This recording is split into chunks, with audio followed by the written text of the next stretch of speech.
शिंदे साहेबांच्या? असं काय नाही, तर आमचे दरवाजे उघडे आहेत. शिंदे साहेबांनी सांगितले ज्याला आवडल पसंत पडेल तो येईल, आम्ही त्याचं स्वागत करू. परंतु सर्वस्वी हे शिंदे साहेब घेतील करतील ते आम्हाला मान्य आहे. 2029 ची तयारी सुरू झाली. कधी आता जिल्हा परिषद पंचायत मी त्यासाठी तर सगळे लढले आणि त्याच्यामध्ये बऱ्याचशा ठिकाणी दाखवून दिलं आणि त्याच्यामुळे आपापली तयारी प्रत्येकाने सुरू ठेवलेली आहे. तिन्ही पक्षांनी सगळे त्यावेळेला योग्य रीतीने लढतील.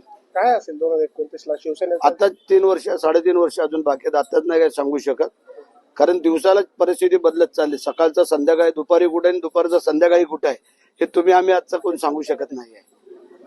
मोठं इन्कमिंग शिवसेनेत येत्या काळात राहील 100% आम्ही काम करतोय आणि शिंदे साहेब ज्याप्रमाणे लोकांना सामोरं जाते त्या अनुषंगाने असं आम्हाला वाटतंय. सुनेत्रा पवारांचा शिवसेनेत येतो खासदार तरी नाही, आज मी तिकडून येत होतो, माझे कार्यकर्ते पदाधिकारी सगळे भेटले आणि तिथे आता जिल्हा परिषद पंचायत समितीला युती केली होती. तिथे आमच्या 3 सीट निवडून आल्या, 2 पंचायत समिती 1 जिल्हा परिषद, आणि त्या अनुषंगाने युतीमध्ये ते लोक लढले होते आमच्या. त्याच्यामुळे मी जाताना तिथे रस्त्यावरती घर होतं म्हणून भेटून गेलो. राष्ट्रवादीतले साधारणपणे 10 विषय होता. जयंत पाटलांच्या घरी 13 बैठका झाल्या होत्या. मात्र अजितदादांनी सांगितलं की एका गटाचा राष्ट्रवादीतला विरोध आहे, त्यामुळे विलीनीकरण होऊ शकते. त्यांचा थोट रोख हा तटकरेंकडे होता. वाटतोय तटकरे आता ते त्यांच्या अंदरकी बातमध्ये आम्ही काही शिरू शकत नाही आहे.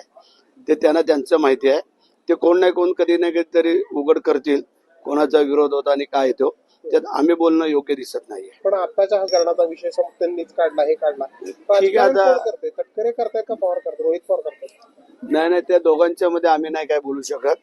त्यांनी दोघांनी एकमेकांनी काय बोलत राहावं, आम्ही जनता ऐकत राहू. आपल्या काही गोष्टी बऱ्या. तटकरे यामध्ये मोठं उपाचं राजकारण राष्ट्रवादीचं सध्याच्या स्थितीत असं काय दिसत नाही. परंतु पॉलिटिकल स्पेस नाही, तसं काय वाटत नाही. असली तरी ते होतील, मिळाली तरी तेवढं शक्य नाही. तेवढं शक्य वाटत नाही, कारण पवार कुटुंब हे वेगळं आपल्याला सगळ्यांना माहिती आहे. त्यामुळे त्याच्यावरती काही भाष्य न करणं बरं आहे असं आम्हाला वाटतंय.